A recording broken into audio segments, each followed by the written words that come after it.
This is Phil Ora. I'm with the American Red Cross, and with me today is Debbie Rowland and Mark Rowland. We're here to talk with Donald Summers about his experiences with the Armed Forces, and also a little bit about his background and life after the service. So, with saying that, just let you go ahead and tell us about yourself, Don. We appreciate it. Well, I was, of course, like I said, born in Owasso, and as just a small child, we moved to Big Heart, Oklahoma, and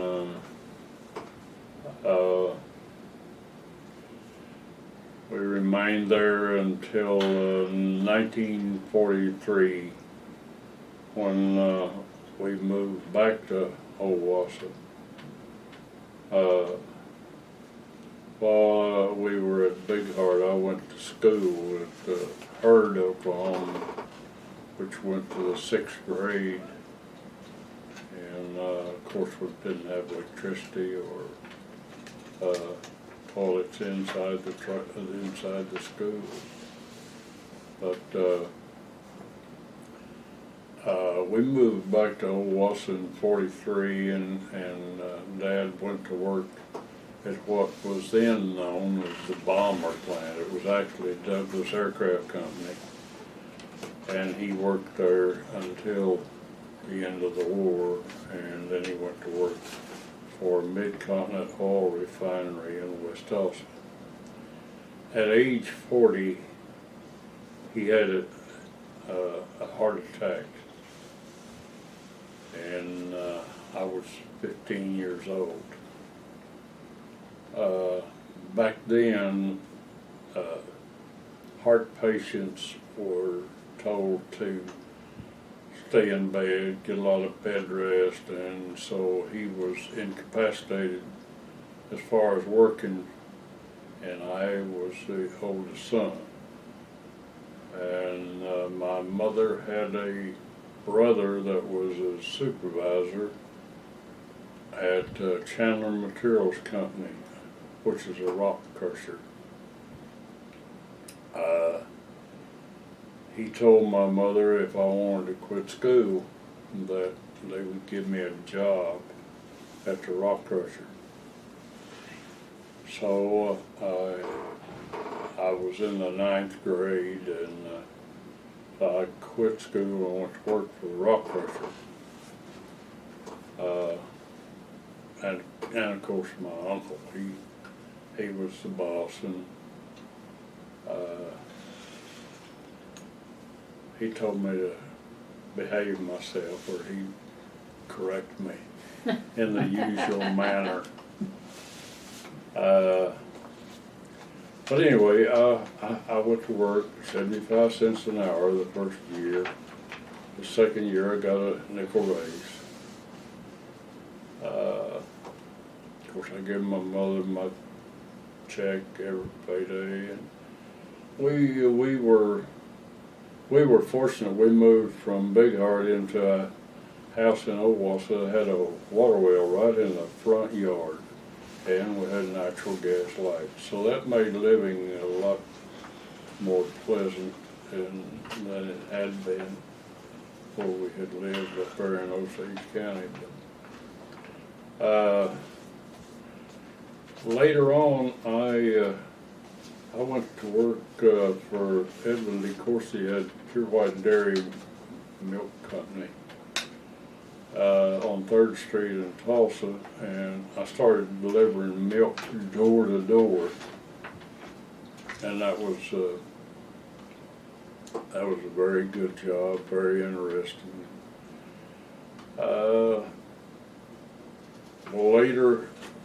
Later on, I joined the Navy in '52, and my dad bought my mother a used Maytag washing machine, and it had a little engine on it, and you kick it to start it, and And up until then, she had washed clothes on the rug board, you know, and it was tough work for a old lady to put out a washing on the rug board. But after Dad got her that washing machine, she got rid of that rug board. I don't know where it ever went, but I bet I'd be throwing it away too. You'd be afraid that it would. Okay, we're back on track here, Let's gang. start again. So, well, we don't need to start again, Okay. or do we? Yeah, you ready to start back up? okay, let's anytime, you go. know, Ready, set, go. well, I joined the Navy in 1952, and out of basic training, I was assigned to the USS Barocco CVE 115. Well, that was a small carrier, and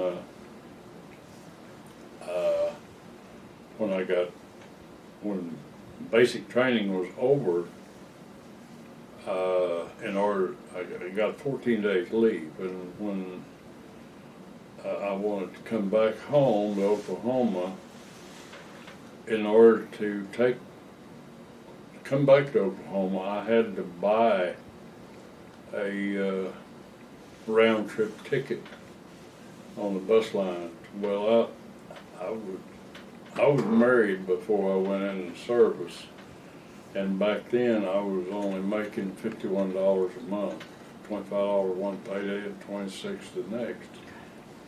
So I really didn't have very much money, but I bought the ticket and came home and on the bus, and it just took forever to get home. We got to Amarillo, Texas, and I only had a few pennies left, and I think I left San Diego with about $3. And I got to Amarillo, and everybody got off the bus, of course, but me. I just decided to stay there, and I was sitting there in the seat on the bus, and the bus driver come back out there, and he looked in there and he seen me. He must have been counting heads inside, I don't know, but anyway, he said, "Aren't you going to get off the bus?" And I said, "No, I'll just wait." And he said, "You come and go with me." And every time I think of that occasion, I just kind of tear up because I was so hungry. And so I followed him into the bus station, and he told that waitress, he said, "Feed this boy." And they did. They fed me like a harvest hand, you know. I had a tremendous meal, and I went back in my mind, and when I was in Korea, and we go back to Japan every 2 weeks, 3 weeks, something like that, and we take on more ammo and food, and especially we'd get the fresh milk. That was always a treat. And get new movies. They'd sometimes show movies on the hangar deck, but those Japanese workers that was working around the docks,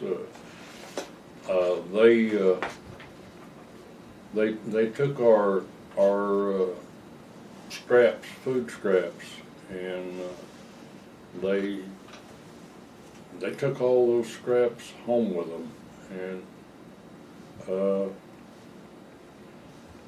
it was sad, you know, that I witnessed so many people that were so hungry, and they was glad to get food scraps from somebody else's table.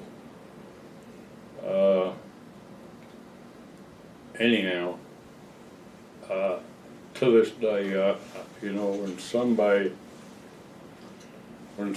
is hungry, I've seen it, and it touches my heart. Especially children. But anyway, when the war was over, we come back to the States and pulled into Long Beach Harbor and offloaded all the bombs and the rockets and the napalm and all the 50 caliber machine gun, all the ammunition that the airplanes carried.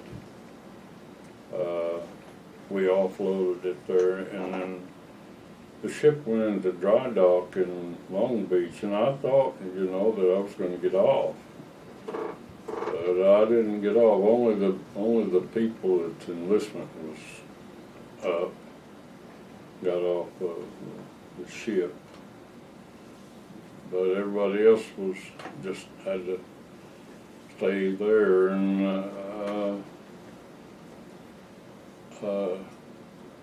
then in January, 1st of January, we sailed after they got the ship out of dry dock. We sailed, and nobody knew where we was going. But we wound up down in the Marshall Islands, and I don't know what time we were there, but we got down there, and it was so beautiful down there. The beach was on those islands was just like sugar. It's so white, and the coconut trees were thicker hair on a dog. And, of course, you couldn't drink on the ship. And so they'd have what they call beach parties, and they'd take us over on the beach, and they set up the beer, and you'd line up. And when you got up there, they'd give you 2 cans. So you drank those 2 cans on your way back up to get 2 more, until it was all gone. The guys were swimming in the water, and I lost a good friend down there. He got, his name was Reed.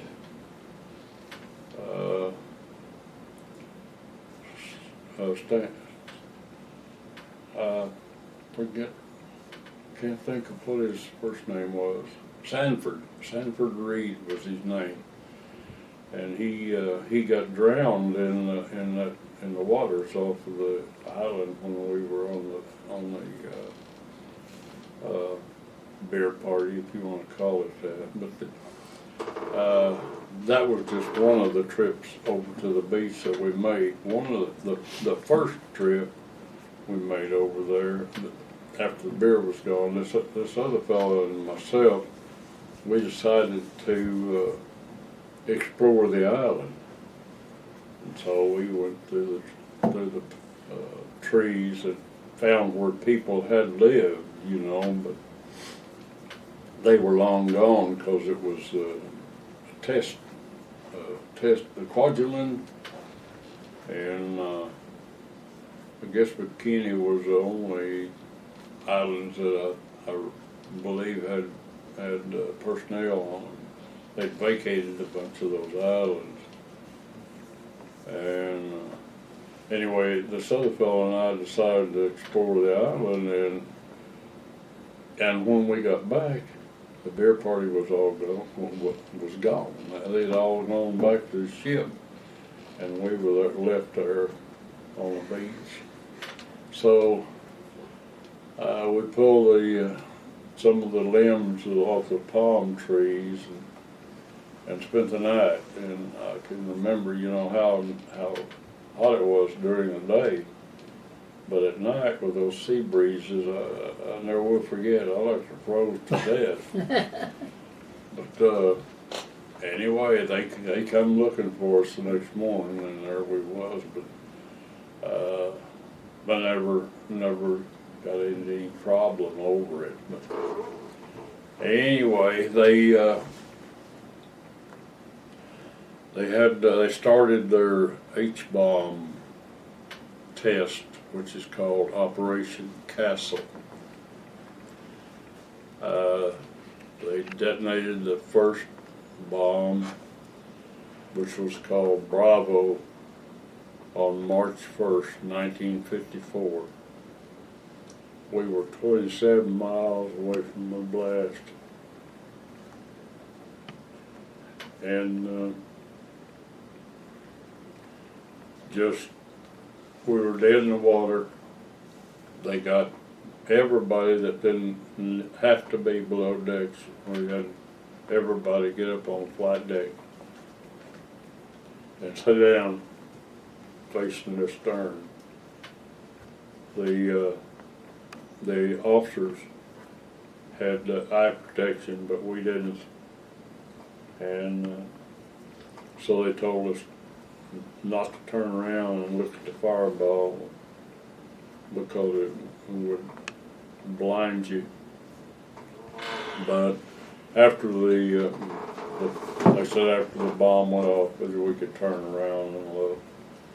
And they set the bomb off just before daybreak, and it was very dark.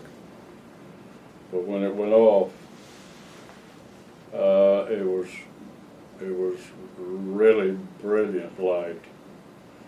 We were 27 miles away from the blast, and just the cloud just come over us and started all kinds of fallout, and sand and coral and seaweed, and we got a lot of radiation contamination,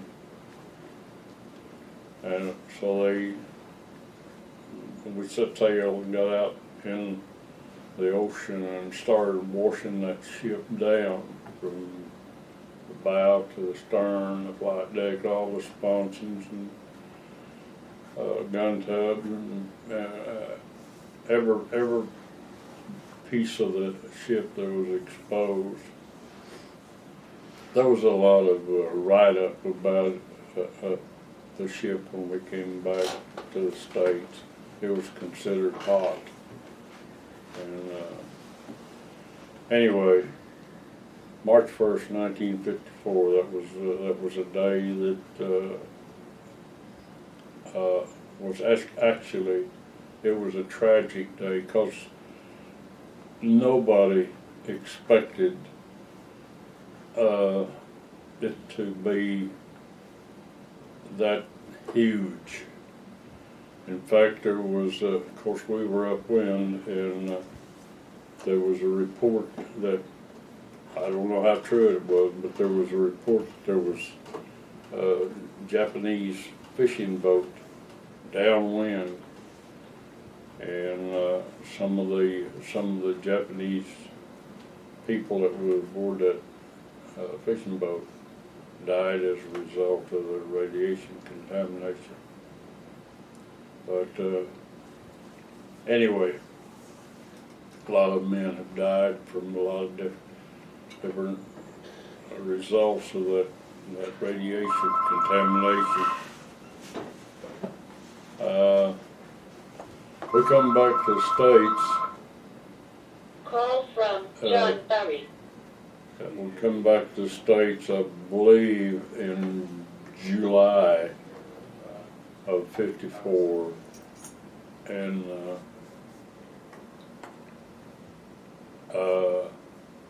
I come home on leave, and our first child was born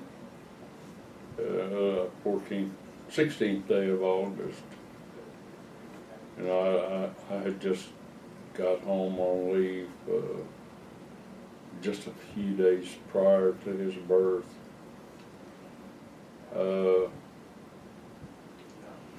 But anyway, while I was aboard ship, I wanted to when I got off, I wanted to go to school. And while I was aboard ship, I got my GED. So after I got off the ship after the hydrogen bomb test, Operation Castle, I got to check in at Norman, Oklahoma at what they call the Peace School. And of course, everywhere you go when you apply for a job or anything else, they want to give you a test to see how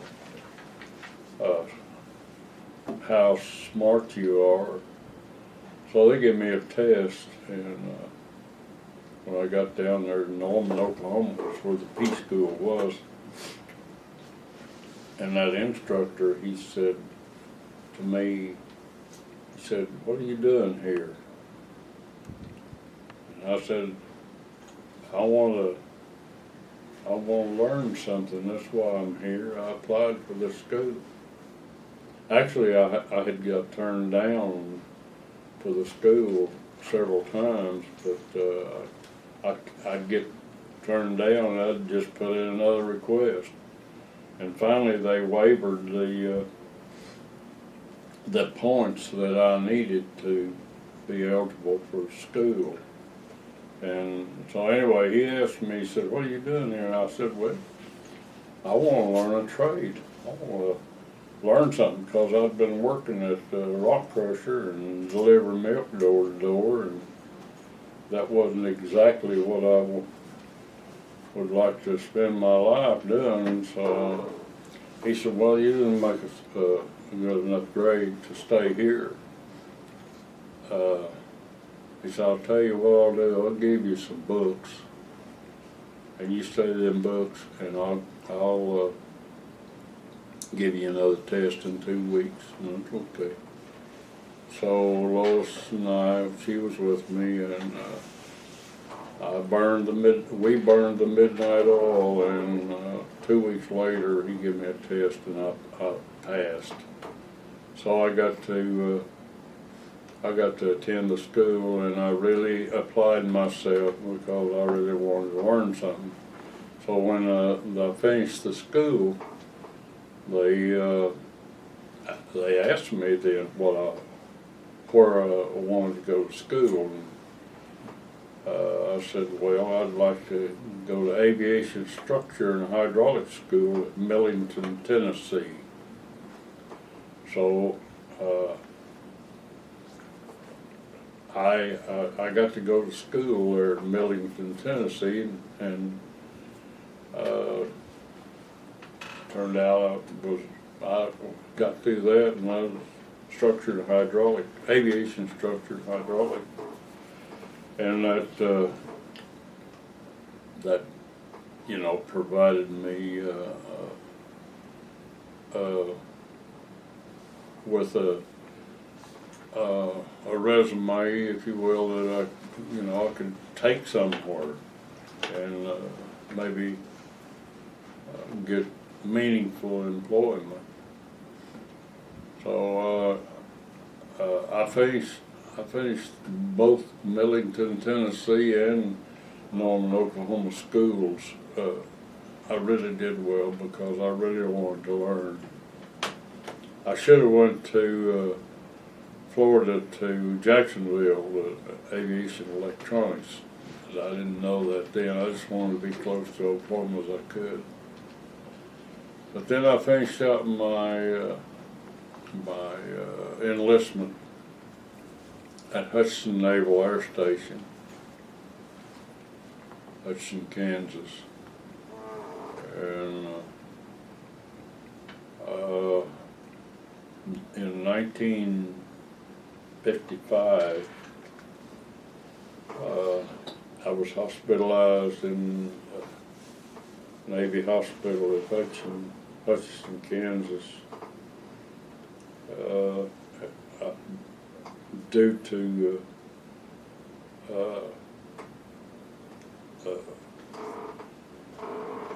radiation exposure, and so I've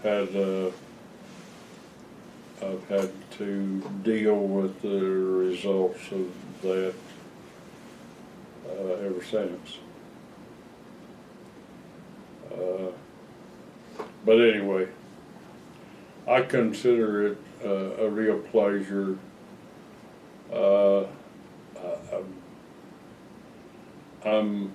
I really am honored that I got to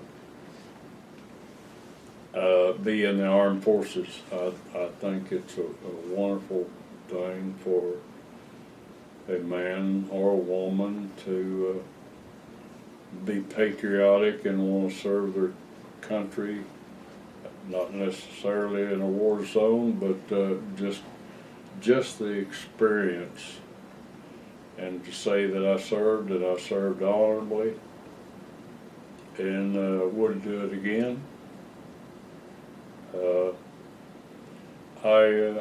I'm proud of my service to my country, and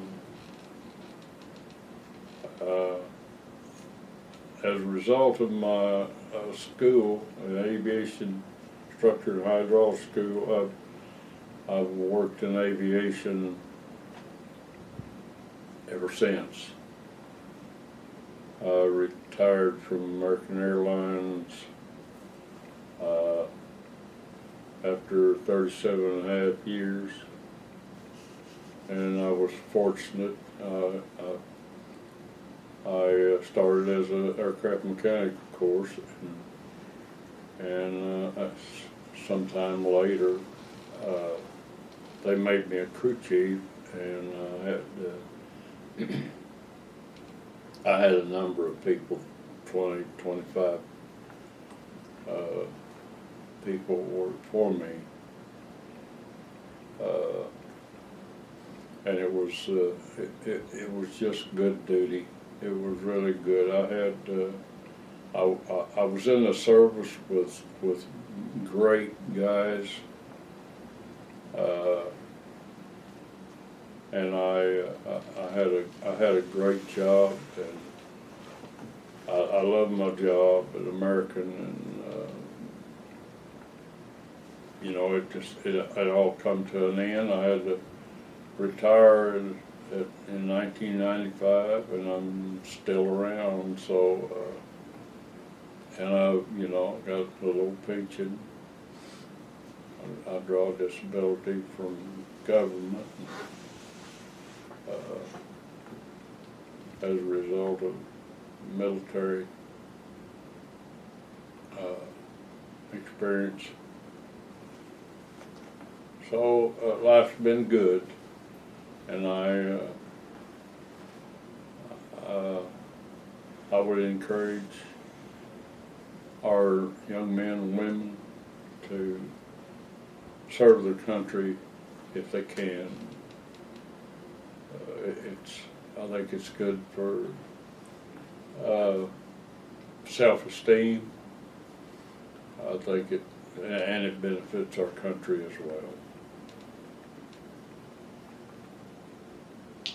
You mentioned your service with the Air Force. Can you Yeah, tell us a little bit about that? I joined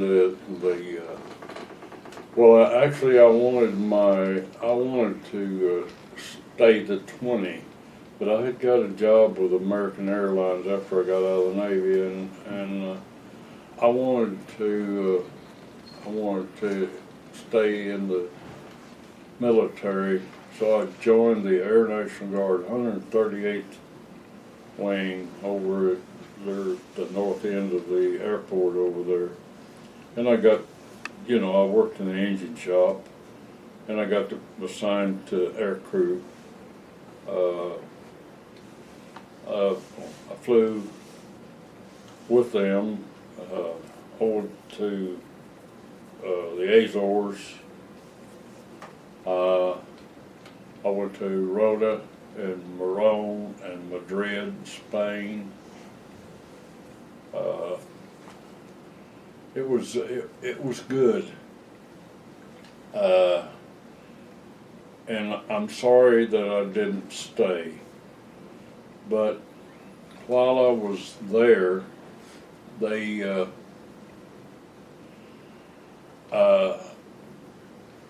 well, Martin Luther King was assassinated. And they had ever, I'm told they had ever military installation on notice that they might be called up to go someplace to help in riot control.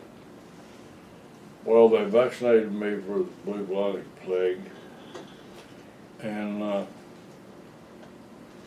they issued me some leggings and a belt with a canteen and a helmet, and they told me to take that stuff home, and if I got a call to bring that stuff. But and I didn't mind that so much, but what happened is they got us out there on the ramp, and they marched us around in wedge formation, and everybody carried a gun, but nobody had any ammo, except we had bayonets for the rifles, and then back inside the V, all of us were marching in the V. Well, they had one fellow with live ammo, and they had an officer, and we were told that we had to march out there on the grinder in that wedge formation, so that if we were called upon, we could go to a riot somewhere. Well, it didn't really become a problem. I didn't like marching around out there because I'd done all the marching around I wanted to do when I was in basic training. But what happened that got me out, and I quit, is because I had that helmet, that canteen, that belt, and those leggings, and I had them at the house, and my house was burglarized and by kids,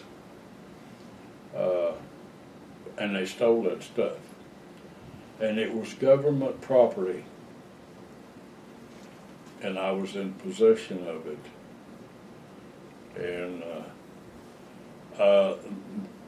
it turned out to be a real issue, even though I reported to the police, and then of course I reported it to the Air National Guard that property had been stolen. It turned out to be a big issue, and so I didn't want to contend with it anymore. They decided, that I wasn't going to be responsible for any of that stuff, but the fact of the matter is it belonged to the government, and they had to account for it some way. And they finally determined that they could settle it without any other conflict, I guess. But anyway, I'd had enough. Everything was all right. Everything was great. I got to fly with the on the aircraft. But when it come to the stolen government property, that was the straw that broke the camel's back. I wish I had rode it out and stayed, but I didn't, so that's the way it was. Did you have any brothers or sisters that were in the service? I had a younger brother, 2 years younger than I am, and he was in the Air Force, and he was stationed at Lakenheath, I think Lakenheath Air Base in England for a time. I don't know. He was married before he went in also, and but anyway, that was he was at. I took his wife one time and went to visit him at Knob Noster, Missouri.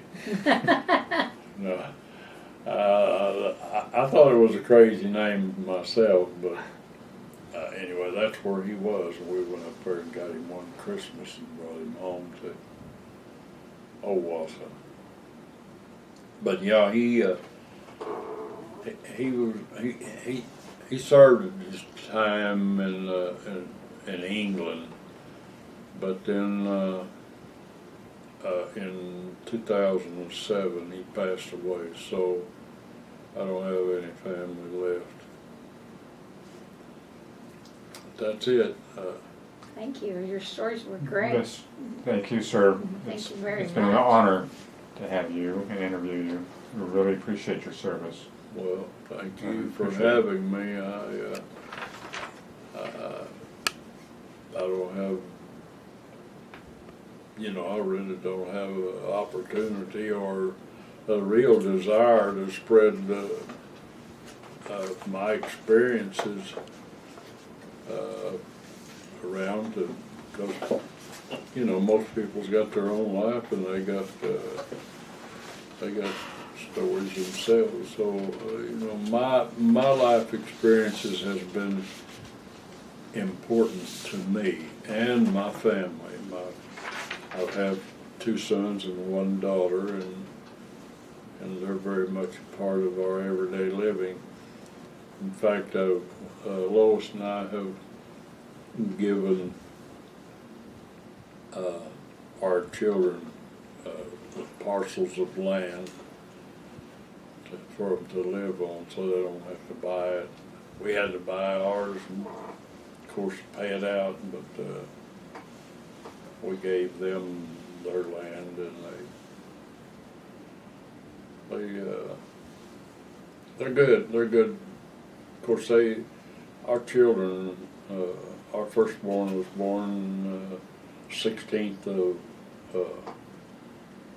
August 1954.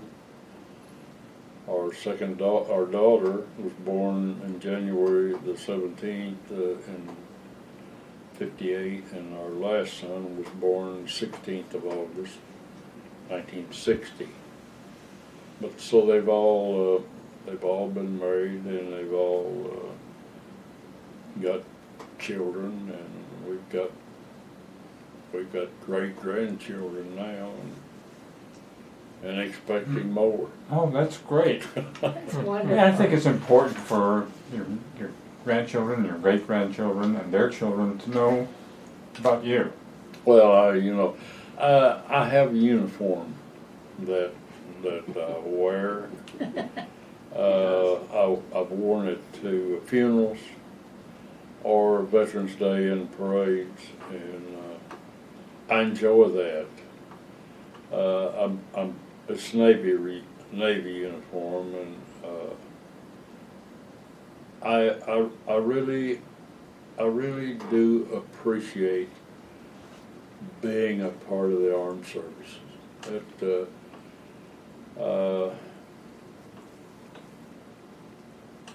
I wish I could do it again. You know, I really do. well, it's been an honor, and we do appreciate you and your service.